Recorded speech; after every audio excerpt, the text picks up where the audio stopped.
Hello, good morning, good afternoon, good evening. कैसे हैं आप लोग? आशा करती हूँ कि एकदम अच्छे से होंगे, बढ़िया से होंगे, खूब मन लगा के पढ़ाई कर रहे होंगे, जी जान से मेहनत कर रहे होंगे, है ना। आज हमारा फिफ्थ सेशन है ना, फिफ्थ सेपरेट सेशन है जूलॉजी का, है ना, जिसमें कि क्लास 11-12 के जूलॉजी का जो भी सिलेक्शन होता है पीजीटी के लिए, है ना, बीपीएससी टीआरई 4.0 में एग्जाम होने वाला है जुलाई में, उसके हम प्रीवियस ईयर क्वेश्चन को जो है यहाँ पे डील कर रहे हैं। चलिए, आज फिर से हम 10 क्वेश्चन का सेट लेके आए हैं, तो बिना टाइम वेस्ट किए, है ना, चलिए फटाक फटाक से जो है क्वेश्चंस को देखते हैं। पहला क्वेश्चन है आपके यहाँ पे स्क्रीन पे, उसमें पूछा जा रहा है आपसे कि कुसिंग सिंड्रोम के कारण होता है, क्या कारण है कुसिंग सिंड्रोम का। ठीक है, कुसिंग सिंड्रोम का। तो सबसे पहले तो आपको डिफरेंस पता होना चाहिए डिजीज और सिंड्रोम में। ठीक है, थोड़ा सा बैकग्राउंड दे रही हूं मैं आपको। डिजीज और सिंड्रोम में डिफरेंस होता है। क्या होता है डिफरेंस? कि डिजीज जो है वह किसी भी एक बीमारी को बोलेंगे। ठीक है, कोई भी एक बीमारी हो जाएगी। ठीक है, बीमारी। और सिंड्रोम क्या होता है? एक समूह होता है। क्या होता है? समूह होता है। किस चीज का? लक्षणों का समूह होता है। क्या होता है? वह लक्षणों का समूह होता है। ठीक है, या फिर इस समूह के लक्षणों की वजह से हमें बहुत सारी बीमारियां भी एक साथ देखने को मिल सकती है। बहुत सारी बीमारियां इसकी वजह से देखने के लिए मिल सकती है। ठीक है, तो यही अंतर होता है डिजीज में और सिंड्रोम में। इसीलिए कभी कभी किसी बीमारी को जैसे हम लिखते हैं कि मलेरिया इज अ डिजीज और अ सिंड्रोम, मतलब यह डिजीज है या सिंड्रोम है, तो इट्स अ डिजीज। लेकिन यहाँ पे कुसिंग सिंड्रोम की बात की जा रही है। ठीक है, उसी का आप एक और एग्जाम्पल देंगे सिंड्रोम का, वह क्या होगा आपका? एड्स। क्या हो जाएगा आपका? एड्स। इसका फुल फॉर्म क्या होता है? आप कमेंट सेक्शन में जरूर लिखिएगा। इसका फुल फॉर्म हो जाएगा आपका एक्वायर्ड इम्यूनोडिफिशियंसी सिंड्रोम। इसकी भी चर्चा की जा चुकी है हमारे पिछले सेशंस में। जो पिछले सेशंस अटेंड किए होंगे उन्हें जरूर पता होगा। अगर आपने नहीं अटेंड किया है तो आप वापस जाके देखिए, 3 से 4 लेक्चर्स जो है वो आ चुके हैं, और वो भी नहीं करना है आपको तो आप तुरंत में जो है गूगल कर सकते हैं। ठीक है, चलिए, तो पहला है आपका ऑप्शन थायरॉक्सिन का अधिकतम स्राव। ठीक है, थायरॉक्सिन क्या होता है आपका? थायरॉक्सिन आपको कहां से मिलता है? थायराइड ग्लैंड से। कहां से मिलता है? थायराइड ग्लैंड से। आपको पता होगा कि थायराइड ग्लैंड में ही जब अधिक स्राव हो जाता है थायरॉक्सिन का, तो उसकी वजह से क्या होता है? घेघा रोग बोलते हैं उसको। क्या बोलते हैं? घेघा रोग। ग्वाइटर होता है। आपको ये ग्रंथियां जो इस तरीके से फूली हुई दिखाई देंगी। ठीक है, और क्या होता है थायराइड के अधिकतम स्राव की वजह से? एक और डिजीज होता है जिसका नाम है क्या आपका? Graves disease. क्या है उसका नाम आपको? Graves disease. ठीक है, ग्रेव्स डिजीज हो गया आपका, ग्वाइटर हो गया, वो अलग अलग तरह की चीजें जो है वह थायरोक्सिन के अधिकतम स्राव के कारण होता है। तो यह कुसिंग डिजीज तो नहीं है। दूसरा है वृद्धि हार्मोन का कोई स्राव नहीं होना। वृद्धि हार्मोन का अगर स्राव नहीं होगा तो इससे क्या होगा? वृद्धि यानी कि रुक जाएगी उससे, यानी कि हमारा हाइट मतलब कि हमारा ग्रोथ रुक जाएगा। ग्रोथ रुकने की वजह से क्या होगा? हमारा डॉर्फिज्म आ सकता है। क्या आ सकता है? डॉर्फिज्म आ सकता है। ठीक है, तो यहाँ पे भी कुसिंग सिंड्रोम की कोई बात नहीं हुई है। तीसरा क्या है आपका? कॉर्टिसोल का अधिकतम स्राव। क्या बोलता है? कॉर्टिसोल का अधिकतम स्राव। कॉर्टिसोल कहां से होता है बताइए? अड्रेनल ग्लैंड से होता है कॉर्टिसोल। अड्रेनल ग्लैंड से होता है कॉर्टिसोल। और यह कॉर्टिसोल का काम क्या होता है? कॉर्टिसोल जो है वह एक स्ट्रेस हार्मोन है। क्या है? कॉर्टिसोल एक स्ट्रेस हार्मोन है। ठीक है, और इसी स्ट्रेस हार्मोन के अधिकतम स्राव की वजह से क्या होता है? जब यह अत्यधिक मात्रा में रिलीज होता है तो क्या होता है? हमें कुछ लक्षण दिखाई देते हैं। क्या होता है? हमें कुछ लक्षण दिखाई देते हैं। तो वह सारे लक्षण जो है मैं यहाँ पे आपको लिखती हूँ, आपको याद रखना चाहिए, क्योंकि आजकल का जो लाइफस्टाइल हो गया है ना, आजकल का जो लाइफस्टाइल है उसमें यह कुसिंग सिंड्रोम होना कोई बड़ी बात नहीं है, आराम से हो सकता है। ठीक है, तो यहाँ पे आप कुछ लक्षणों को देखेंगे। उसमें से पहला लक्षण आपका क्या हो जाएगा? पहला लक्षण क्या हो जाएगा आपका? पहला कि आपको चेस्ट एरिया में, ठीक है, चेस्ट एरिया में, एब्डोमेन यानी कि पेट वाला एरिया में, ठीक है, पेट वाले एरिया में, टमी वाला जो एरिया आता है आपका, उस एब्डोमेन में, और एब्डोमेन में, चेस्ट में, और भी कहां पे आपको क्या कहते हैं, फेस में जो है, फेस में यहां पे क्या दिखाई देगा आपको? फैट दिखाई देगा। क्या दिखाई देगा? फैट दिखाई देगा। ठीक है, दूसरा क्या होगा, वेस्टिंग ऑफ लिम्स, मतलब जो आपके हाथ पैर हैं, हाथ पैर वह जो है वह पतले हो जाएंगे, क्या हो जाएंगे, पतले दिखेंगे, यानी कि आपके इस एरिया में फैट डिपोजिशन होगा लेकिन हाथ पैर जो है वह पतले रहेंगे। तीसरा क्या होगा, आपका फेस जो है वो मोस्टली जो है फ्लश्ड रहेगा, फ्लश्ड मतलब वो रेड रहेगा, ठीक है, क्या रहेगा, रेड रहेगा। चौथा क्या हो जाएगा, आपका बीपी जो है हाइपरटेंशन यानी कि रहेगा, आपको बीपी जो है वह काफी हाई रहेगा, ठीक है। दूसरा क्या है आपका पांचवा, कि आपकी स्किन जो है, ठीक है, स्किन जो है वह काफी पतली हो जाएगी, क्या होगी, पतली हो जाएगी, और इसी की वजह से बहुत इजीली जो है वह चोट लग सकती है, ठीक है, और उसको हील होने में भी टाइम लग सकता है, ठीक है, चोट जो है वह काफी इजीली लग सकती है, ठीक है। और क्या हो सकता है, आपको अल्सर भी दिखाई दे सकता है। अल्सर कहाँ होता है, पेट के अंदर, ठीक है।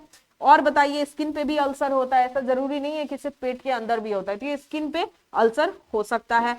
और क्या हो सकता है आपको, कि आपने देखा होगा बहुत टाइम, जैसे कि मान लिया यहाँ पे देखिए, जैसे एक यहाँ पे मैं चेहरा बना रही हूं, ठीक है, जैसे ये इस तरीके से एक इंसान है, ठीक है, तो यहाँ पे आपको दिखाई देगा कि यहाँ पे इसके नेक के नीचे जो है इस तरह का हम्प दिखाई देता है, क्या दिखाई देता है, इस तरीके का हम्प दिखाई देता है शोल्डर में, ठीक है, शोल्डर में जो है इस तरीके का हम्प दिखाई देता है, इस तरीके का यहाँ पे दिखेगा आपको फैट डिपोजिशन हो रहा है, और इसी हम्प को जो दो शोल्डर के बीच का जो यहाँ पे पार्ट होता है, यहाँ पे जो फैट डिपोजिशन हो रहा है वहां जो है हम्प बन जाता है, क्या बनता है, जिस तरह कैमल यानी कि जिस तरह ऊंट के पीठ पे देखते हैं ना आप, थोड़ी ऊंची स्थिति बनाई जाती है, उसी को क्या बोलते हैं हम लोग, हम्प बोलते हैं, तो वह हम्प दिखाई दे सकता है, यह भी इसका जो है वह सिम्टम है, ठीक है। और क्या दिखाई देगा आपको, और क्या दिखाई देगा, 6 सिम्टम हो गया है, 7वें सिम्टम की हम यहाँ पे बात करेंगे, थोड़ा सा जो है इसको मिटाया जाए, ठीक है, मिटाया जाए, चलिए 7वें सिम्टम की बात हो रही है, वह क्या होगा आपका मूड स्विंग्स, क्या है, मूड स्विंग्स तो आप सभी को पता होगा, पल भर में गुस्सा, पल भर में शांत, है ना, कभी तुरंत में चिड़चिड़ाहट हो जाती है, कभी एकदम ठीक हो जाते हैं, फिर अचानक से तेज गुस्सा आ जाना, यानी कि मूड का, इमोशन का बहुत जल्दी से परिवर्तन होना, उसको क्या बोलते हैं, मूड स्विंग बोलते हैं। और 8वां जो है, जो फीमेल में होता है, वह क्या होता है, इरेगुलर पीरियड, क्या होता है, इरेगुलर पीरियड, ठीक है, यानी कि मासिक धर्म का या तो ना होना या फिर इरेगुलर होना, ये सारे किसके क्या कहते हैं, लक्षण है, ये सारे जो हैं कुशिंग सिंड्रोम के लक्षण है, ठीक है, किसके हैं, कुशिंग सिंड्रोम के लक्षण है। और किसकी वजह से होता है, या कॉर्टिसोल की वजह से होता है। कॉर्टिसोल क्या है, स्ट्रेस हार्मोन है, जो कहां से रिलीज होता है, एड्रेनल ग्लैंड से रिलीज होता है, ठीक है। तो राइट आंसर आपका क्या हो गया, ऑप्शन नंबर सी, याद रखेंगे आप, ऑप्शन नंबर सी। जितने भी यहाँ पे क्या कहते हैं लक्षण दिए हुए हैं, आप सभी ये मत सोचने लगे कि आप सभी को ये है, ठीक है, लेकिन फिर भी मैंने आपको इसलिए ये बता दिया क्योंकि आप डेली के जो अभी बैड हैबिट्स जितने भी लोगों में देखा जाता है ना, वो मोस्टली इसी पे आधारित होते हैं, तो आप खुद पे आराम से चेक कर सकते हैं कि does it happen to you or not, ठीक है। नेक्स्ट क्वेश्चन क्वेश्चन नंबर 12 है, आज का सेकंड क्वेश्चन है, उसमें बोल रहा है अधिक गतिशील जीवों के लिए जनसंख्या घनत्व के मापने के लिए निम्नलिखित में से किस विधि का उपयोग किया जाता है, ठीक है।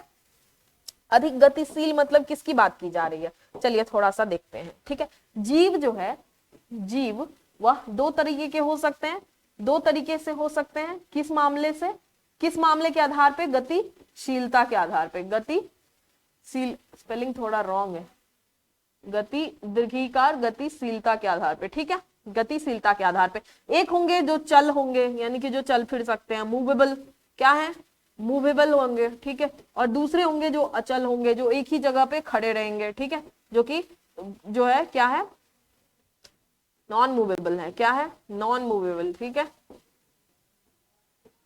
अब देखिए मूवेबल में क्या हो गया, जितने भी आपके जंतु हैं, जितने भी जंतु हैं, है ना, एनिमल्स जितने भी होते हैं वो जनरली क्या होते हैं, मूवेबल होते हैं। एनिमल की क्या होते हैं, मूवेबल होते हैं। नॉन मूवेबल क्या होता है आपका, प्लांट होता है, जो भी पादप होता है वो क्या होता है, नॉन मूवेबल होता है, वो जहां जमीन में जुड़ा रहता है वो वहीं रहता है।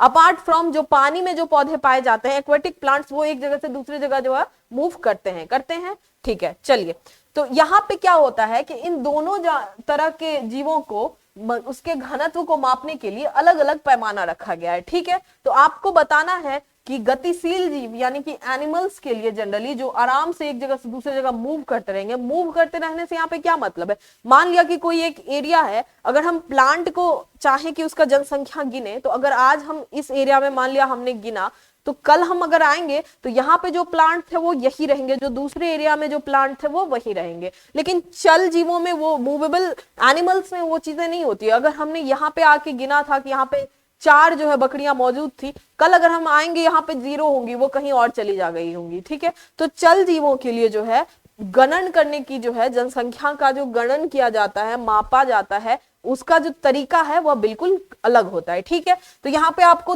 3 विधि दी गई है, तीनों की तीनों विधि जो है वह जनसंख्या घनत्व को मापने के लिए यूज किया जाता है, ठीक है, यूज किया जाता है, ठीक है। चलिए, तो अभी मैं आपको बताने वाली हूं कि यहाँ पे कौन सा जो है तरीका यूज किया जाएगा, ठीक है। ये सारा का सारा जो है ना आपका क्वेश्चन एक फॉर्म ऑफ, एक ब्रांच ऑफ बायोलॉजी ही समझिए आप, जिसको कि इकोलॉजी बोलते हैं, ठीक है, यानी कि परिस्थिति विज्ञान, क्या बोलते हैं उसको, परिस्थिति विज्ञान, ठीक है, विज्ञान इससे संबंध रखता है, ठीक है, इससे संबंध रखता है।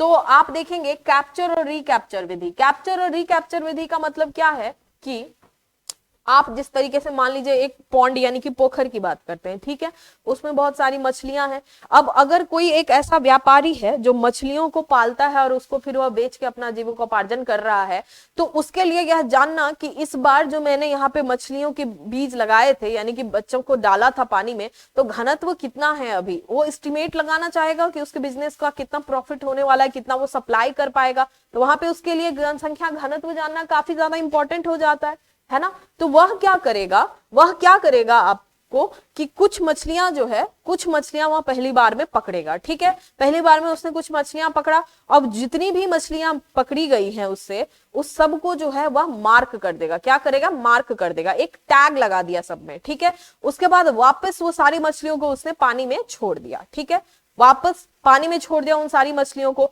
फिर कुछ दिन बाद जो है, कुछ दिन बाद क्या करता है, वह फिर से मछलियों को जो है वह पकड़ता है, ठीक है, मछलियों को पकड़ता है। अब मछलियां पानी में मिक्स हो गई, जितनी भी मार्क्ड मछली थी वह एक ही जगह तो नहीं रुकेंगी, वो बाकी मछलियों के साथ पानी में मिक्स हो जाएंगी, ठीक है। तो अब जो दोबारा उसने मछलियां पकड़ी हैं, अब वह उसमें से गिनने बैठेगा कि कितनी मछलियां ऑलरेडी मार्क्ड है, ठीक है, जो टोटल मछलियां उसने पकड़ी है उसमें से कितने में मार्क प्रेजेंट है, टैग प्रेजेंट है, उसके हिसाब से जो है एक फॉर्मूला होता है, उसके आधार पे जो है वह अपना जनसंख्या घनत्व उस मछलियों का निकाल पाएगा, ठीक है, निकाल पाएगा। उसी मेथड को क्या बोलते हैं हम लोग, कैप्चर रिकैप्चर विधि। क्या बोलते हैं, कैप्चर रिकैप्चर, मतलब एक बार पकड़ी गई, ठीक है, उसके बाद वापस से पानी में छोड़ी गई, फिर क्या हुआ, दोबारा जो है उसको पकड़ी गई, तो इसी को क्या बोलते हैं, कैप्चर रिकैप्चर विधि। इसमें जनसंख्या घनत्व को निकालने के लिए क्या किया जाता है, जनसंख्या घनत्व को निकालने के लिए क्या किया जाता है, जितनी भी मार्क्ड मछलियां हैं उसको गुना करते हैं, जो टोटल नंबर ऑफ हमने अभी रिकैप्चर में जितने टोटल नंबर ऑफ हमने मछलियां पकड़ी हैं उससे, और नीचे में लिखते हैं हम लोग क्या, नीचे में हम लोग क्या लिखेंगे बताइए आप लोग, अगर आपको यह पता है तो, टोटल मछली और रिकैप्चर, ठीक है। तो यह एक फॉर्मूला है जिसकी मदद से जो है आपको यह जानने की जरूरत नहीं है, लेकिन यह फॉर्मूला है जो कि कैप्चर रिकैप्चर मेथड में वो लगाया जाता है। दूसरा है चतुर्भुज विधि। चतुर्भुज विधि में क्या किया जाता है, एक स्क्वायर एरिया लिया जाता है, ठीक है, एक स्क्वायर एरिया लिया जाएगा जमीन पे, ठीक है, यह जनरली अचल के लिए यूज होता है। किसके लिए यूज होता है, अचल के लिए। अचल में जो है बायोडायवर्सिटी यानी कि आपको डिफरेंट डिफरेंट प्लांट कितने हैं एक गिवन एरिया में, उसको काउंट करने के लिए यह चतुर्भुज विधि किया जाता है। यानी कि एक एरिया डिफाइन हो गया, ठीक है, यह एक एरिया डिफाइन हो गया, ठीक है, ABCD एक एरिया डिफाइन हो गया। अब क्या करेंगे, इसमें जो है डिफरेंट तरह के प्लांट पाए जाएंगे, डिफरेंट तरह के प्लांट पाए जाएंगे, उन सारे को जो है हम यहाँ पे गिन लेंगे। क्या करेंगे, उन सारे को हम यहाँ पे गिन लेंगे, उनका एक चार्ट तैयार कर लेंगे। अब मान लिया कि यहाँ पे 10 तरह के प्लांट है और उस ईच प्लांट का नंबर क्या है उसको हमने चार्ट तैयार कर लिया। अब ऐसे ऐसे करके हम 3-4 जो है सेम साइज का एरिया जो है लेके वहां पे भी यही प्रोसेस दोबारा जो है वह रिपीट करेंगे। अब 4 जगह ले लिया हमने फिक्स एरिया का, अब उस सब का जब हम एवरेज कर लेंगे किसी भी प्लांट के लिए, अब एक ही तरह का प्लांट हो सकता है इस एरिया में भी हो सकता है तीसरे एरिया में हो या नहीं हो। अब जब इसका एवरेजिंग करेंगे तो हमें टोटल एरिया का क्या हो सकता है जनसंख्या घनत्व, घनत्व की बात कर रहे हैं, एक्चुअल जनसंख्या की बात नहीं कर रहे हैं, आप इस बात को ध्यान रखिएगा, ठीक है। तो वह मापने में जो है यह चतुर्भुज विधि वह काम आती है। और तीसरा आपका सरल गिनती विधि, आप सीधा सीधा गिन लीजिए और उसका आप डेंसिटी निकाल लीजिए, ठीक है। चलिए, तो आपका ए बी सी जो है वह आपको पता चल गया। तो चल के लिए क्या यूज किया जाता है आपका, ऑप्शन नंबर ए, क्या हो जाएगा आपका ऑप्शन नंबर ए, यानी कि कैप्चर और रिकैप्चर विधि। समझ गए होंगे आप लोग। नेक्स्ट क्वेश्चन पे चलते हैं। नेक्स्ट क्वेश्चन बोल रहा है कि मरुस्थलीय पारिस्थितिक तंत्र की क्या विशेषता है, यानी कि डेजर्ट इकोसिस्टम, किसकी बात की जा सकती है, यहाँ पे की जा रही है, सॉरी, डेजर्ट इकोसिस्टम की, ठीक है। तो आपको पता होगा जो मेन कंपोनेंट है, मतलब मेन जो डेफिनेशन है डेजर्ट इकोसिस्टम का, वो यही है कि आपका वहां पे टेम्परेचर जो है, क्या, टेम्परेचर, टेम्परेचर मतलब तापमान, ठीक है। तापमान जो है वह या तो बहुत ज्यादा हाई हो सकता है या फिर बहुत ज्यादा लो हो सकता है। इसी के आधार पे आपका जो टुंड्रा प्रदेश है, यानी कि जो एकदम आर्कटिक, मतलब जो बर्फीली जगह है जहां बिल्कुल बर्फ रहती है, जैसे आइसलैंड वगैरह हो गया, वो भी आपका डेजर्ट के अंदर आता है। और जो मरुस्थल है जहां पे एक्सट्रीम गर्मी रहती है, वह भी आपका डेजर्ट के अंदर आता है। बहुत इंपॉर्टेंट कॉन्सेप्ट है, आप ध्यान रखेंगे। यानी कि टेम्परेचर का हाई और लो दोनों जो है वह डेजर्ट इकोसिस्टम का जो है वह हिस्सा है। और क्या होगा, यहाँ पे बहुत ही स्कार्स, स्कार्स मतलब बहुत ही कम जो है वेजिटेशन होगा, ठीक है, बहुत ही कम वेजिटेशन होगा। और जनरली कैसा होगा पौधा, कैसा होगा पौधा, जो बहुत ही उच्च जो है वह दबाव के अंदर जी सकता है। क्या, कैसा दबाव, पारिस्थितिक दबाव, ठीक है, पारिस्थितिक उच्च दबाव के अंदर जो है, मतलब हाई प्रेशर पे काम करता है, ठीक है, हाई प्रेशर, यहाँ प्रेशर मतलब इकोसिस्टम वाला प्रेशर, ठीक है, यानी कि वहां पे कुछ नहीं है, आपको ज्यादा चीजें नहीं अवेलेबल होंगी ग्रो होने के लिए, लेकिन फिर भी अगर आप ग्रो कर सकते हैं, ठीक है। जो नहीं बोलते कि वैसा बच्चा है, मान लीजिए वहां पे वैसे ही बच्चे जो है वह जीवित रह सकते हैं, जिसको एकदम फुल पीयर प्रेशर में आपको जो है ना वो एकदम अच्छा काम करने की जो है वो हैबिट होती है। तो जैसे डॉक्टर्स वगैरह हो गए, इंजीनियर्स वगैरह हो गए, जो जनरली बहुत हाई प्रेशर के अंडर जो है वो एकदम सर्वाइव कर जाते हैं, वैसे ही वहां पे वेजिटेशन जो है वह सर्वाइव करती है, ठीक है। समझ गए आप लोग, समझ गए। और उनकी जड़ें जो है काफी लंबी होगी, या फिर ऐसे होंगे जिसके अंदर जो है पानी जो है वो स्टोर हो सके, क्या हो सके, पानी स्टोर हो सके, ठीक है। तो यह डेजर्ट इकोसिस्टम का जो है वह पार्ट है, ठीक है, उसका यह कैरेक्टर्स है। तो इसमें आप ऑप्शन के हिसाब से जाइए, आपको बताना यही है कि कौन सी विशेषताएं हैं। तो ऑप्शन नंबर ए आपको बोल रहा है, ऑप्शन नंबर ए क्या बोल रहा है आपका, कि यह पेड़ों की बहुतायत और जैविक रूप से एकीकृत समुदायों से मिलकर बनता है। तो बहुतायत तो नहीं होती है, बहुत ज्यादा मात्रा में तो नहीं पेड़ अवेलेबल होते हैं, क्योंकि वहां पे मामूली पेड़ तो वहां पे जन्म ही नहीं ले सकते, तो बहुतायत कहां से आ गया, ठीक है, तो बहुतायत नहीं होगा, ठीक है।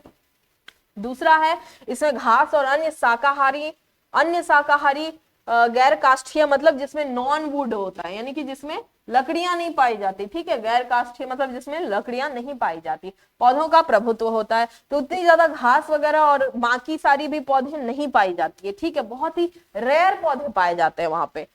तीसरा है अत्यधिक उच्च या निम्न तापमान, बहुत सही, एकदम उच्च या निम्न तापमान होगा। कम वर्षा, यानी कि रेनफॉल जो है आपका, पानी जो है वह क्या होगा, कम होगा। एयर में जो है वह ह्यूमिडिटी जो है वह भी क्या होगा, ह्यूमिडिटी क्या हो जाएगा आपका, कम होगा, ठीक है। कम वर्षा और दुर्लभ, दुर्लभ देख लीजिए, दुर्लभ मतलब बहुत मुश्किल से पाए जाने वाले, या कोई वनस्पति नहीं, या फिर कुछ होगा ही नहीं, ऐसे जो है वैसे कैरेक्टर वाली जगह को क्या बोला जाएगा, डेजर्ट इकोसिस्टम। क्या बोला जाएगा, डेजर्ट इकोसिस्टम। तो यही हो गया आपका राइट आंसर। उम्मीद करती हूँ कि आपको यह क्वेश्चन अच्छे से समझ में आया होगा, ठीक है। नेक्स्ट क्वेश्चन पे चलते हैं। नेक्स्ट क्वेश्चन आपका है क्वेश्चन नंबर 14, यानी आज का चौथा क्वेश्चन। एडेनोहाइपोफाइसिस से कौन सा हार्मोन शुक्रजनक नालिकाओं के कार्य को नियंत्रित करता है, क्या करता है, शुक्रजनक नालिकाओं के कार्य को नियंत्रित करता है, ठीक है। तो आज का या एडेनोहाइपोफाइसिस सबसे पहले हमें बताना होगा कि एडेनोहाइपोफाइसिस क्या है। तो एडेनोहाइपोफाइसिस आपका हो जाता है, क्या हो जाता है, आपके पिट्यूटरी ग्लैंड का पार्ट। क्या है? पिट्यूटरी ग्लैंड का पार्ट, ठीक है। यानी कि यह स्राव का, यानी कि यह एक हार्मोन रिलीज करता है। क्या करता है? हार्मोन रिलीज करता है। और कितने तरह के हार्मोन यह रिलीज कर सकता है? More than one type of hormone, ठीक है। More than one type of hormone जो है वह यह रिलीज कर सकता है, ठीक है। ध्यान देंगे। तो यहाँ पे देखिए आपको क्वेश्चन में यह बोल रहा है कि आपको सबसे पहले बताना है कि यह हार्मोन जो है, जो सेमिनिफेरस ट्यूब्यूल यानी कि शुक्रजनक नालिकाओं, सेमिनिफेरस ट्यूब्यूल पे कौन सा एडेनोहाइपोफाइसिस का हार्मोन जो है वह काम करता है। तो आप सबसे पहले यहाँ पे देखिए स्ट्रक्चर वाइज अगर मैं जाऊं तो यह है आपका पिट्यूटरी ग्लैंड। क्या है यह आपका? पिट्यूटरी ग्लैंड, ठीक है।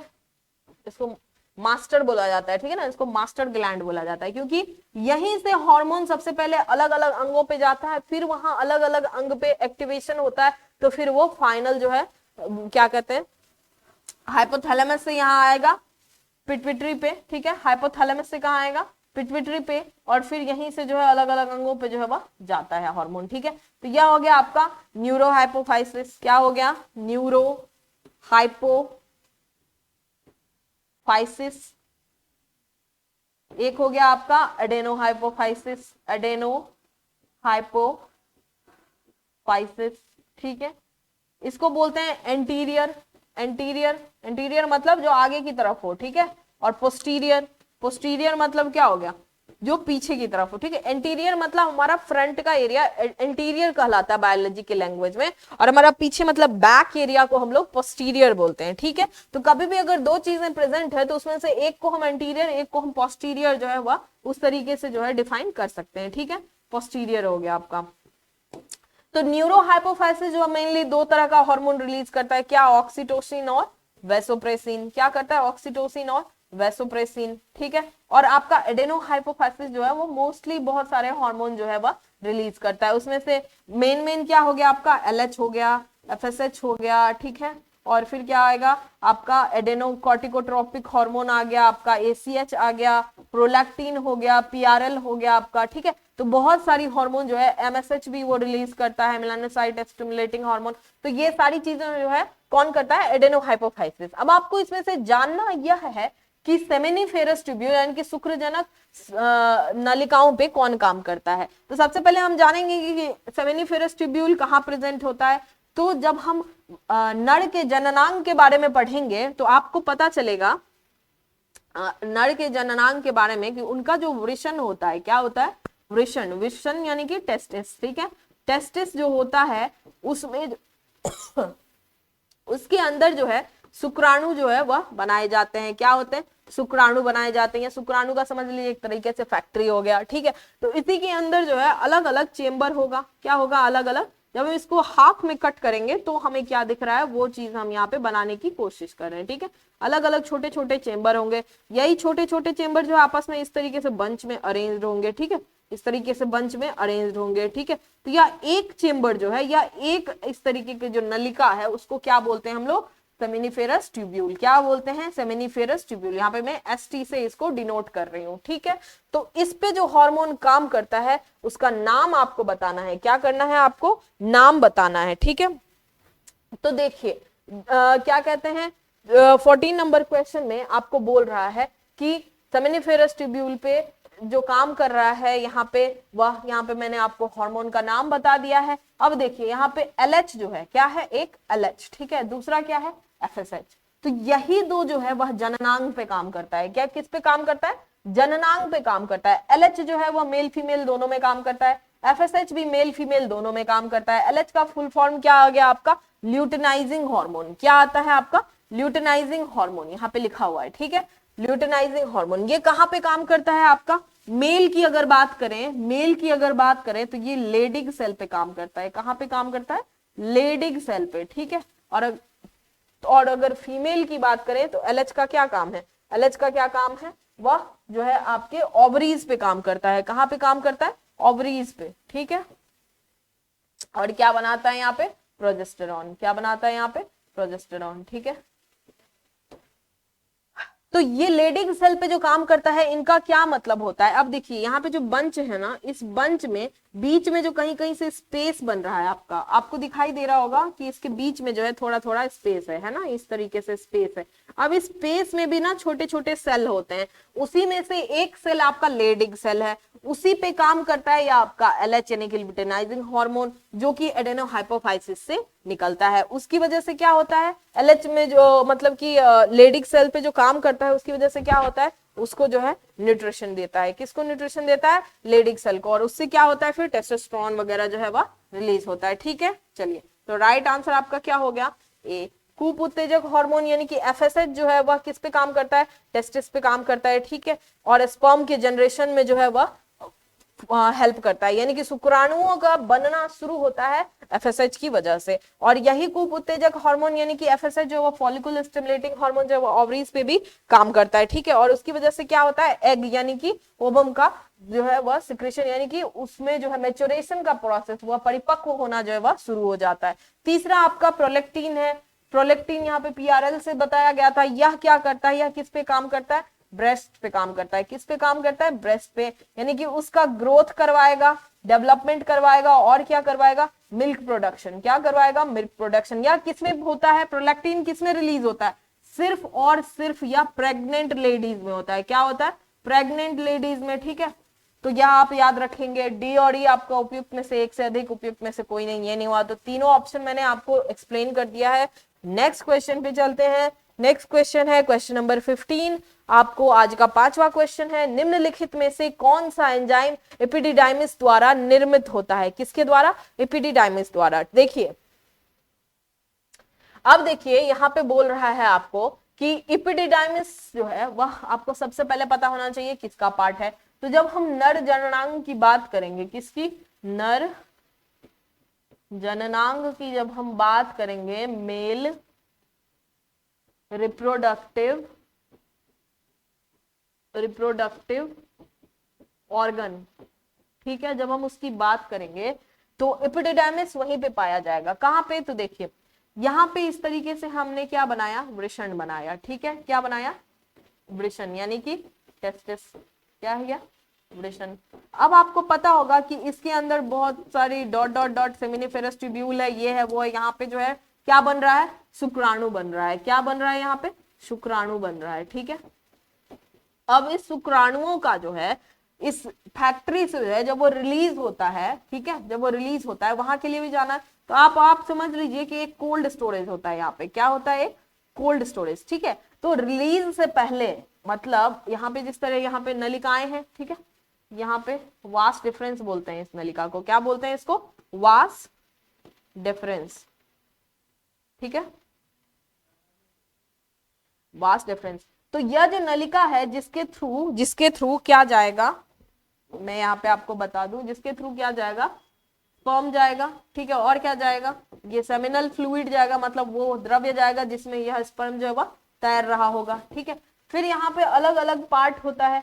क्या पार्ट होता है, तो अब आप देखेंगे यहाँ पे आपको क्या कहते हैं, प्रोस्टेट ग्लैंड मिलेगा, आपको बल्बो यूरिथ्रल ग्लैंड मिलेगा। फिर इस तरीके से जो है यही नलिका इस तरीके से मेल पार्ट के थ्रू जो है इस तरीके से बाहर निकल जाती है। क्या होती है, बाहर निकल जाती है। और यही फोटो जो है मतलब यही सेम पार्ट इधर भी रेप्लिकेटेड होता है, यानी कि दो होता है। एक नर जननांग में दो वृषण, दो वास डिफरेंस पाए जाते हैं, और एक ही रास्ता होता है जिधर से वह फिर बाहर की ओर जो है वह निकलता है। तो अब आप देखिए कि इसी में जब यहाँ पे ये क्या हो गया आपका फैक्ट्री, ठीक है, ये क्या हो गया आपका फैक्ट्री। ठीक है, और ये क्या हो गया आपका, मान लीजिए ये सप्लाई चेन है। क्या है ये, सप्लाई चेन। ठीक है, सप्लाई चेन मतलब ये रोड है आपका। ठीक है, ट्रांसपोर्ट है, ये क्या है, ट्रांसपोर्ट। ठीक है, तो ट्रांसपोर्ट पे निकलने से पहले वो कहीं ना कहीं एक कोल्ड स्टोरेज में क्या होगा, थोड़े दिन के लिए रखा जाएगा। कोई भी स्टोरेज, जरूरी नहीं है कोल्ड स्टोरेज ही हो, वो थोड़े देर के लिए रखा जाएगा। ठीक है, तो इसी को क्या बोलते हैं हम लोग, इपिडिडाइमिस। क्या बोलते हैं, इपिडिडाइमिस। ठीक है, यह किसका काम करता है, स्टोरेज का। किसका काम करेगा, स्टोरेज का। समझ गए आप, समझ गए। तो अब यह कुछ एंजाइम देता है, क्या करता है, कुछ एंजाइम भी देता है। अब आपको बताना यह है कि उसमें से कौन सा एंजाइम जो है वह एपिडिडाइमिस द्वारा बनाया दिया जाता है। ठीक है, तो यहाँ पे देखिए ये जो प्रोस्टेट ग्लैंड है, ठीक है, प्रोस्टेट ग्लैंड है, उसका भी कुछ काम है। ठीक है, बल्बो यूरिथ्रल ग्लैंड जो कि पैर में होता है, क्या नाम है इसका, बल्बो यूरिथ्रल ग्लैंड। जब भी है ना यूरिथ्रल, वह इसका मतलब वो किसी न किसी चीज का स्राव कर रहा है। क्या कर रहा है, स्राव, मतलब कुछ ना कुछ रिलीज कर रहा है। ठीक है, तो यहाँ पे देखिए एपिडिडाइमिस भी जो है वह कुछ एंजाइम देता है। क्या करता है, यहाँ पे एंजाइम्स देता है। क्या कर रहा है, एंजाइम्स देता है। और आपको पता है एंजाइम का क्या काम है, किसी भी रिएक्शन को कैटेलाइज करना, मतलब किसी भी क्रिया को, किसी भी क्या कहते हैं, रासायनिक अभिक्रिया को जो है वह या तो स्लो करेगा या तो फास्ट करेगा। जनरली एंजाइम्स का यूज चीजों को फास्ट करने के लिए किया जाता है। ठीक है, तो वह क्या होगा आपका, एंजाइम्स। ठीक है, एंजाइम क्या काम करता है, कैटलिस्ट का। किसका काम करता है, कैटलिस्ट का। ठीक है, तो अब देखिए पहला एंजाइम का नाम है आपका एसिड फॉस्फेटेज। क्या है, एसिड फॉस्फेटेज। एसिड फॉस्फेटेज क्या करता है, आपको फॉस्फोकोलिन से, फॉस्फोकोलिन ये सब रसायन है। ठीक है, ये सब रसायन है, इसको किस में चेंज कर देता है, कोलिन में। किस में चेंज कर देता है, कोलिन में। ठीक है, अब ये क्या होता है, यह सारी चीजें कोलिन की आवश्यकता होती है इसी स्पर्म सेल का, यानी इसी शुक्राणुओं का सही जो है परिसंचरण में। यानी कि इसको तैरने की जरूरत है, यानी मोटिलिटी जरूरत है, तो उसको मोटिलिटी प्रदान करने में उसका यूज होगा। ठीक है, इसके ग्रोथ की जरूरत है, तो कुछ एंजाइम्स और कुछ जो चीजें होंगी, कुछ इसमें जो केमिकल्स होंगे उसका उसमें काम आ जाएगा। ठीक है, और इसको हेल्दी रखना है। कुछ यहाँ पे जब वो फीमेल रिप्रोडक्टिव यानी कि जब वो क्या कहते हैं नर है, तो मादा के जब वो जननांग में जाएगा तो वहां पे भी जो एसिड सॉरी इसको स्पर्म को जो बचा के रखना है, मतलब उसको जीवित रखना है ना, तो उन सारे कार्य में भी अलग अलग रसायन का काम होता है। तो कॉलिन जो है वह इसके जो है ये शुक्राणु को जो है वह क्या करता है, मोटिलिटी प्रदान करता है। ठीक है, क्या करता है, मोटिलिटी में इसका यूज होता है। दूसरा है आपका तटस्थ अल्फा ग्लूकोसाइडेज, यानी यहाँ पे अल्फा है, तटस्थ मतलब क्या हो गया आपका, न्यूट्रल। ठीक है, न्यूट्रल ग्लूकोसाइडेज। इस ये भी जो है यहाँ पे क्या करता है, आपको इसी स्पर्म को जो है ये न्यूट्रिशन वगैरह देता है। एल कार्टिनिन, एल कार्टिनिन का क्या यूज है, एल कार्टिनिन से भी हम स्पर्म की जो है हेल्थ, यानी कि क्या स्पर्म जो है वो वायबल है या नहीं है उसका चेक करते हैं। ठीक है, और उसको जो है जीवित यानी कि उसको सही रखने में भी एल कार्टिनिन का यूज किया जाता है। ठीक है, समझ गए, यानी कि आपका स्पर्म हेल्थ के लिए तीनों का तीनों जो है वह रिस्पॉन्सिबल है। क्या है, स्पर्म हेल्थ के लिए तीनों का तीनों रिस्पॉन्सिबल है, यानी कि ए बी सी तीनों एंजाइम जो है या इसी एपिडिडाइमिस में पाया जाता है। यानी कि इसका राइट आंसर आपका क्या हो जाएगा, ऑप्शन नंबर डी, यानी कि उपयुक्त में से एक से अधिक। समझ गए आप, क्वेश्चन समझे, थोड़ा सा जो है यह थोड़ा ज्यादा डीप था, 11-12 के लेवल में नहीं है। ठीक है, लेकिन आप जो है वह क्योंकि ग्रेजुएट हैं, ऑब्वियसली आपने जूलॉजी से ग्रेजुएशन किया होगा, तो इतना तक का क्वेश्चन जो है आपसे पूछा जा सकता है। ठीक है, चलिए नेक्स्ट क्वेश्चन पे चलते हैं। नेक्स्ट क्वेश्चन, क्वेश्चन नंबर 16 बोल रहा है फेलोपियन ट्यूब के किस क्षेत्र में निषेचन होता है। फेलोपियन ट्यूब के किस क्षेत्र में निषेचन होता है। अब निषेचन किसको बोल रहे हैं, फर्टिलाइजेशन को। किसको बोल रहे हैं, फर्टिलाइजेशन को। ठीक है, किसके फर्टिलाइजेशन को, तो मेल गैमेट और फीमेल गैमेट के फर्टिलाइजेशन को। ठीक है, अब फेलोपियन ट्यूब मतलब क्या बोल रहा है, तो अब आप देखिए जब आप यहाँ पे यूट्रस का पिक्चर बनाएंगे, यानी कि फीमेल रिप्रोडक्टिव ऑर्गन का यहाँ पे जब आप पिक्चर बनाएंगे, तो यहाँ पे क्या आता है,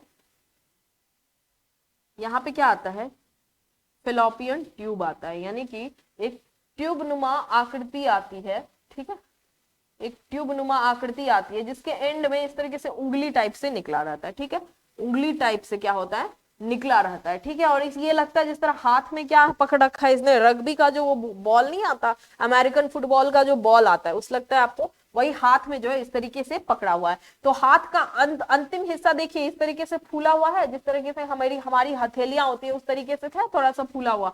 तो इसको क्या बोलते हैं हम लोग, इनफंडिबुलम। क्या बोलेंगे, इनफंडिबुलम। ठीक है, उंगलियों को क्या बोलते हैं हम लोग? फिम्ब्रियाई। क्या बोलते हैं? फिम्ब्रियाई। ठीक है, यहाँ पे जो थोड़ा सा फूला हुआ एरिया है, देखिए यहां से यहां तक का एरिया आपको थोड़ा मोटा दिखाई दे रहा है, यहां से यहां जो है वह आपका थोड़ा पतला दिखाई दे रहा है, तो इस एरिया को हम लोग क्या बोलते हैं? इस्थमस।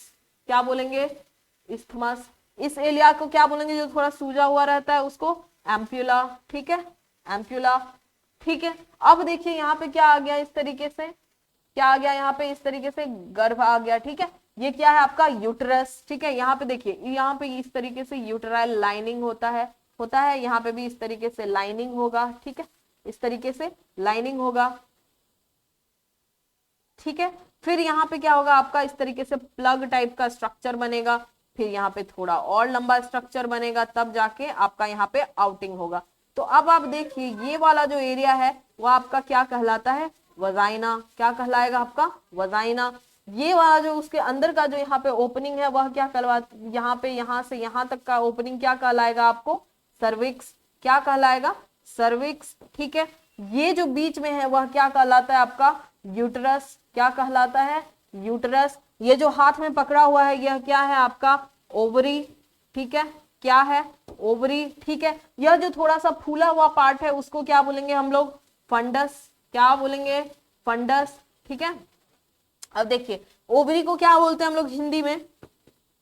अंडाशय। ठीक है, इसको फिमरी ही बोलेंगे, इनफंडिबुलम ही बोलेंगे, एम्पुला ही बोलेंगे, इस्थमस ही बोलेंगे। ठीक है, यूटेरस को क्या बोलेंगे हम लोग? गर्भाशय। क्या बोलेंगे? गर्भाशय। ठीक है, इसको सर्विक्स ही बोलेंगे, इसको वजाइना को क्या बोलेंगे हम लोग? योनि। ठीक है, समझ गए? तो अब देखिए कि जब भी फर्टिलाइजेशन होता है तो क्या होता है? फर्टिलाइजेशन जब भी होगा तो मेल जो स्पर्म सेल है, ठीक है, मेल जो गैमेट है वह इस रास्ते से, वजाइना के रास्ते से जो है इस तरीके से अंदर आएगा। ठीक है, इस तरीके से अंदर आएगा और वह इस दो में से किसी एक जो है, मतलब कुछ इधर जाएंगे कुछ इधर जाएंगे। ठीक है, क्योंकि वो जो एक बार जो स्पर्म का इजैकुलेशन होता है उसमें मिलियंस ऑफ स्पर्म सेल्स होते हैं। कितने होते हैं? मिलियंस ऑफ स्पर्म सेल्स होते हैं। ठीक है, तो वह जो है दोनों रास्ते में जाएंगे। अब मान लिया कि जो एग सेल है वह यहाँ पे वेट कर रहा है। क्या कर रहा है? यहाँ पे वेट कर रहा है। ठीक है, आपको पता होगा कि एग सेल जो है वह हर मंथ इन दोनों में से एक ओवरी से जो है वह रिलीज होता है। क्या होता है? इन दोनों में से एक ओवरी से जो है वह मेच्योर होके रिलीज होता है। तो इस बार जो है ये इस तरफ की एम्पुला यानी कि लेफ्ट एम्पुला में जो है वह ओवरी जो है यहाँ पे उसका वेट कर रहा है मेच्योर। ठीक है, अब यहां से जो है, यहां से आपका मेल गैमेट जो है तैरते तैरते यहाँ पे आएगा और यहीं पे जो है क्या होगा आपका? फर्टिलाइजेशन होगा। क्या होगा आपका? फर्टिलाइजेशन होगा। फर्टिलाइजेशन हो गया जैसे ही, वैसे ही यह किस में परिवर्तित हो जाएगा? एक जाइगोट में। फिर जो है उसके बाद इसके अंदर जो है डिवीजन होते रहेगा। ठीक है, डिवीजन होता रहा और यह मूव करता रहा। फिर आते आते आते आते इम्ब्रियो जो है, जब वो इम्ब्रियोनिक स्टेज में पहुंच जाता है, भ्रूण की अवस्था में जब वो पहुंच जाता है, तो यहाँ पे वह इस वॉल से, ये जो लाइनिंग है गर्भाशय का, ठीक है, यहाँ पे ये देखिए ये आपका लाइनिंग होता है। ठीक है, यहाँ पे बहुत सारे जो है ना वह ब्लड कैपिलरी होती है। क्या होती है? Blood capillary. ठीक है, रुधिरवाहिनियों का जो है ना बहुत ऐसा घना जो है इस तरीके से गद्दा बनाया रहता है, उस पे जो है वह जाके जुड़ जाता है। ठीक है, उस पे जाके वह जुड़ जाता है। अब जो मासिक धर्म जो होता है, अब थोड़ा सा यहाँ पे देख लीजिए, आपको पता चल जाएगा। अगर मान लीजिए कि हर मंथ जो है या आपका एक ओवम यानी कि एक जो है एग जो है वो आपका रिलीज हो रहा है, यहाँ पे क्वेश्चन बन रहा है, everything is being prepared for the embryo to be embedded. ठीक है, यानी कि यहाँ पे एम्ब्रियो के लगने के लिए पूरी तैयारी हो चुकी है, लेकिन अब मान लीजिए कि दूल्हा ही नहीं आया। ठीक है, यानी कि यहाँ पे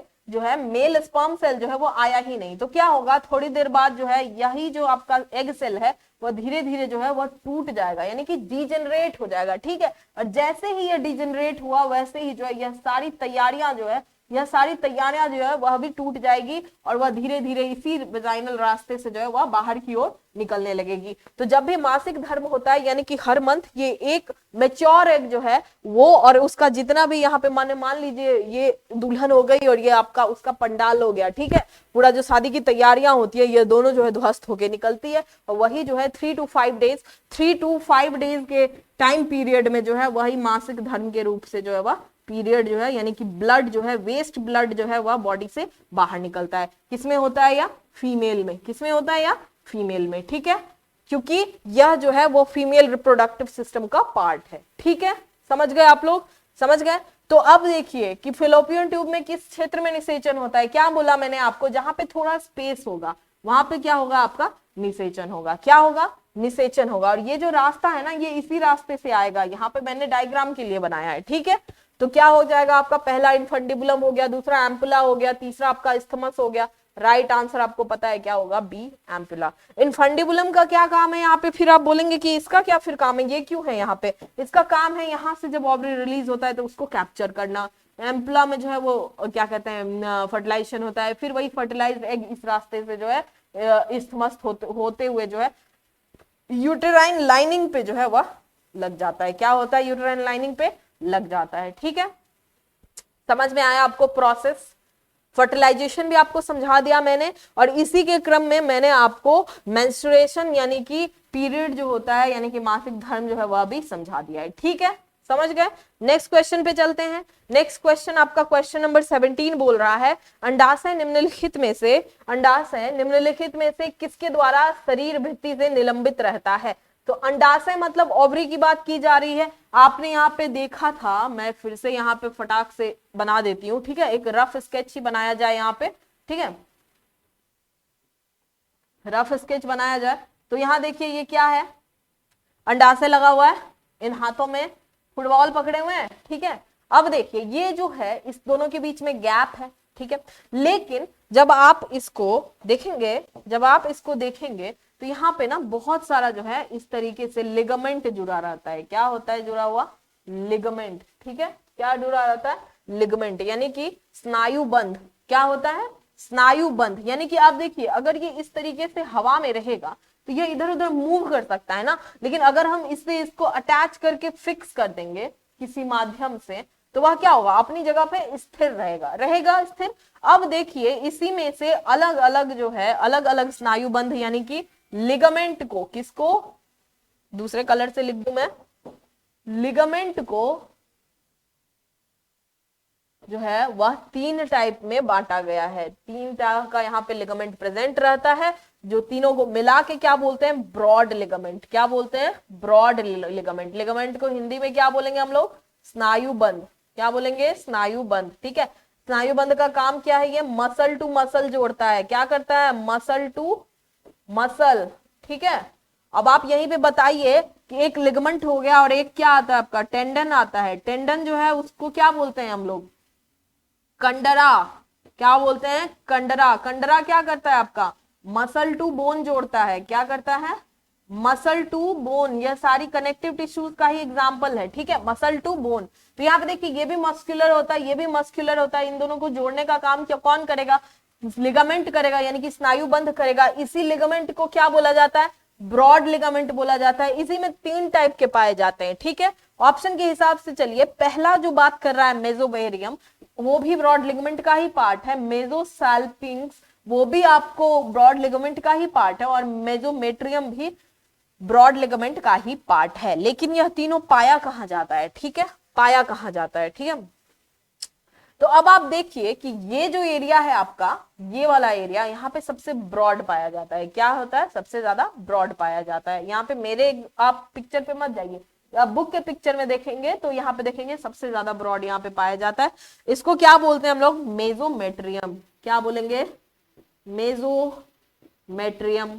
ठीक है, अब एक यहाँ पे पाया जाता है जो ओवरी से इसको कनेक्ट करेगा। ठीक है, उसको क्या बोलेंगे हम लोग? मेसोवेरियम। ठीक है, क्या बोलेंगे? मेसोवेरियम। ठीक है, और तीसरा यहाँ पे पाया जाता है। ठीक है, इस एरिया में जो पाया जाएगा उसको क्या बोलेंगे हम लोग? मेसोसाल्पिंक्स। मेसोसाल्पिंक्स। तो यह हो गया तीनों जो कि ब्रॉड लिगामेंट का पार्ट है। अब पूछ रहा है आपको अंडाशय निम्नलिखित में से किसके द्वारा शरीर भित्ति से निम्नलिखित रहता क्या कहते हैं? निलंबित रहता है। तो इससे और किस तरीके से ज्वाइन है? इसी मेसोमेट्रियम की वजह से। किससे ज्वाइन है? मेसोमेट्रियम की वजह से। ठीक है, तो इस एरिया के बारे में आपसे पूछा जा रहा है तो राइट आंसर आपका क्या हो जाएगा, ऑप्शन नंबर सी। किस क्या हो जाएगा आपका, ऑप्शन नंबर सी। ठीक है, क्वेश्चन समझ में आया आपको, आंसर भी समझ में आया। ठीक है, चलिए नेक्स्ट क्वेश्चन पे चलते हैं।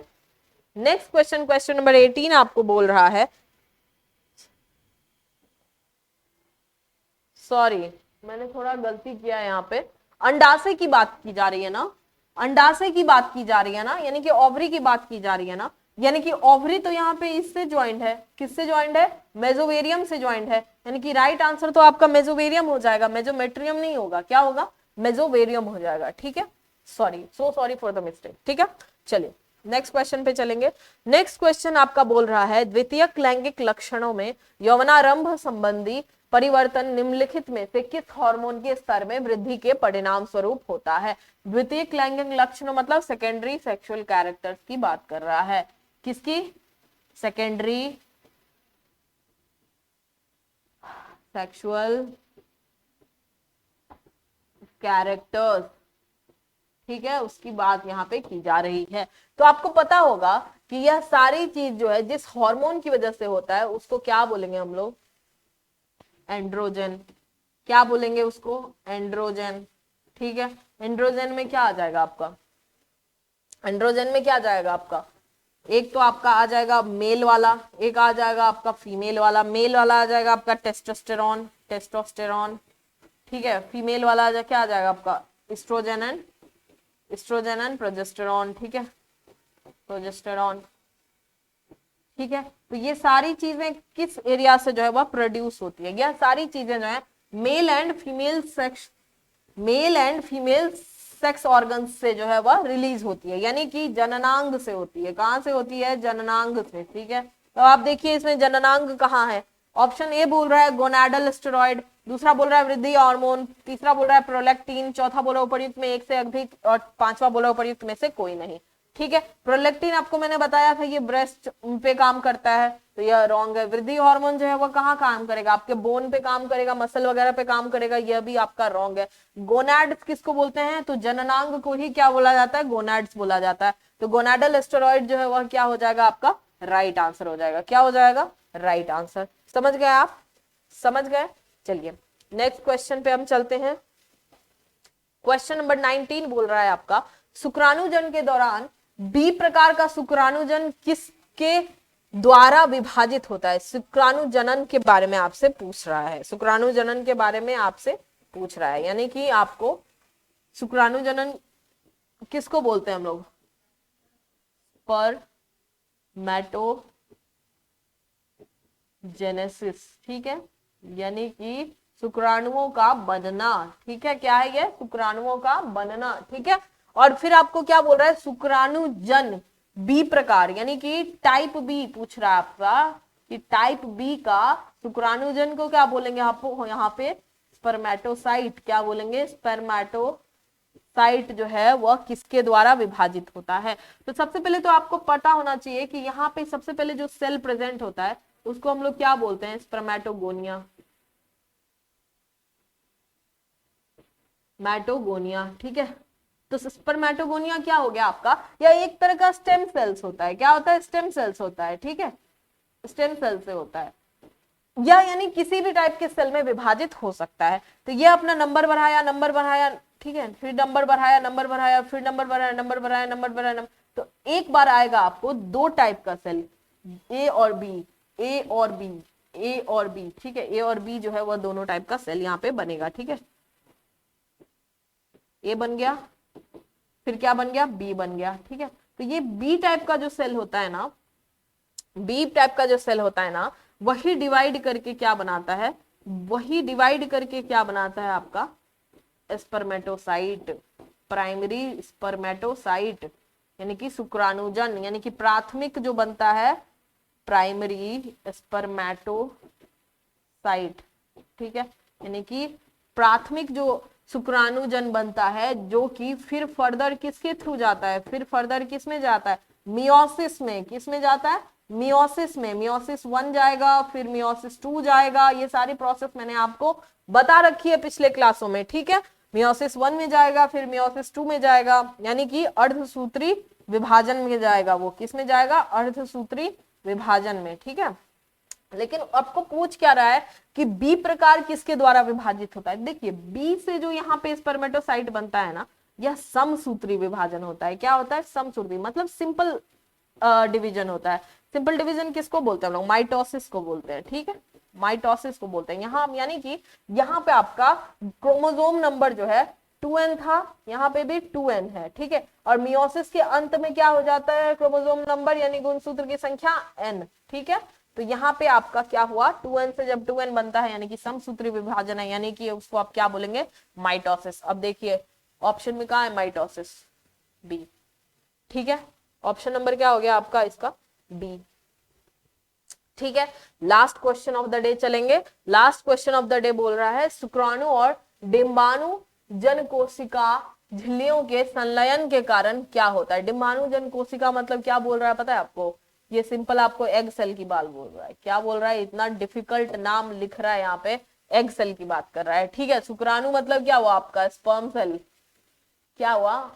स्पर्म सेल, ठीक है, समझ गए आप। और इसकी झिल्लियों के संलयन वाला जो बात बोल रहा है, यानी कि इसका जब मेम्ब्रेन, जब प्लाज्मा मेम्ब्रेन दोनों का जो फ्यूज होता है, प्लाज्मा मेम्ब्रेन, ये कब फ्यूज होगा? यह फ्यूज होगा आपका जब यह फर्टिलाइजेशन करने वाला होगा, फर्टिलाइजेशन, ठीक है। फर्टिलाइजेशन को ही हम लोग क्या बोलते हैं? संलयन भी बोलेंगे, कहीं कहीं निषेचन बोलते हैं हिंदी में, ठीक है। तो अब देखिए यहाँ पे हम एक फिगर के माध्यम से इसको फिर से पढ़ेंगे, डायग्राम के माध्यम से।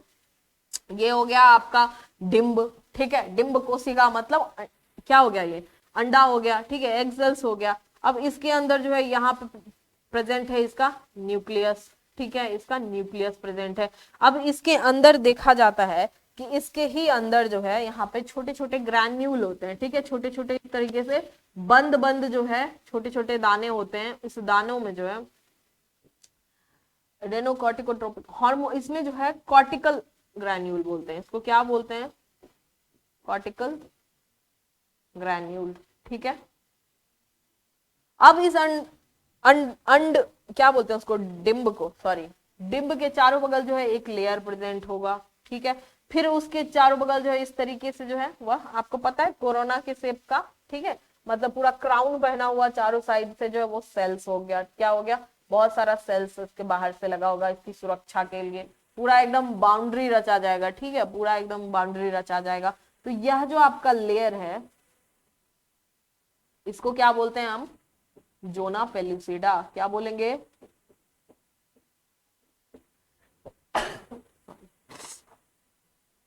पेलुसिडा, ठीक है।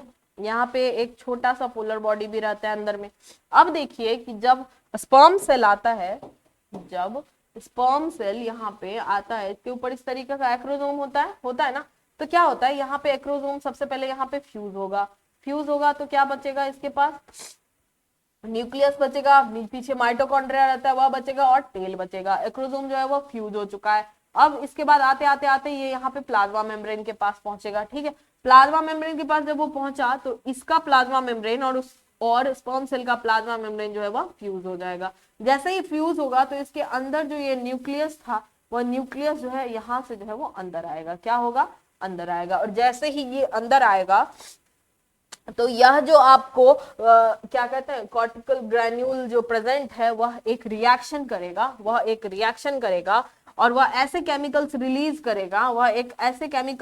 करेगा जिसकी वजह से कोई और दूसरा स्पर्म, अगर मान लीजिए यहाँ पे से एक स्पर्म यहाँ पे घुसने की कोशिश कर रहा है तो वह नहीं कर पाएगा। क्या कर पाएगा? नहीं कर पाएगा। यानी कि यह बस एक स्पर्म न्यूक्लियस को जो है वह एंट्री मिलती है। और यह जो है किस रिएक्शन की वजह से होता है? यह जो दाना है, यह जो कॉर्टिकल्स है, उसकी वजह से जो है वह होता है। तो इसी को क्या बोला जाएगा? आपको एक देखिए, परिजन चयन क्या बोलता है? ये किन सिलेक्शन होता है, किन सिलेक्शन नहीं बोलते हैं उसको, ठीक है, किन सिलेक्शन उसको नहीं बोलते हैं। दूसरा है कॉर्टिकल रिएक्शन, तीसरा एक्रोसोम रिएक्शन। एक्रोसोम रिएक्शन की वजह से तो वो यहाँ पे घुस के आया है, ठीक है, वो तो बाहरी जो सेल्स है उसको वो तोड़ने में, लेयर्स को तोड़ने में मदद करता है एक्रोसोम रिएक्शंस। डी है उपर्युक्त में एक से अधिक, उपर्युक्त में से कोई नहीं। तो राइट आंसर आपका क्या है?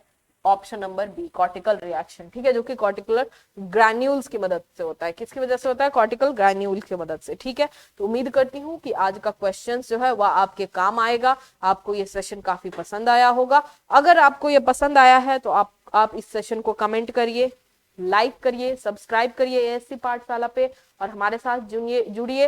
पीजीटी जूलॉजी का जो है वह क्लास स्टार्ट होने वाला है और आप जो है एएससी पाठशाला से जुड़ सकते हैं। ये एड्रेस हो गया आपका, यह आपका फोन नंबर हो गया अगर आप इंक्वायरी के लिए जो है वह कॉल करना चाहते हैं तो। ठीक है, मैं अंकिता आपकी बायोलॉजी की जो है एजुकेटर हूँ, यहाँ पे जूलॉजी और बॉटनी दोनों पढ़ाती हूँ। ठीक है, तो आज का सेशन यहीं तक था। उम्मीद करती हूँ कि आप आगे भी पढ़ेंगे और हमारे साथ बने रहेंगे, है ना।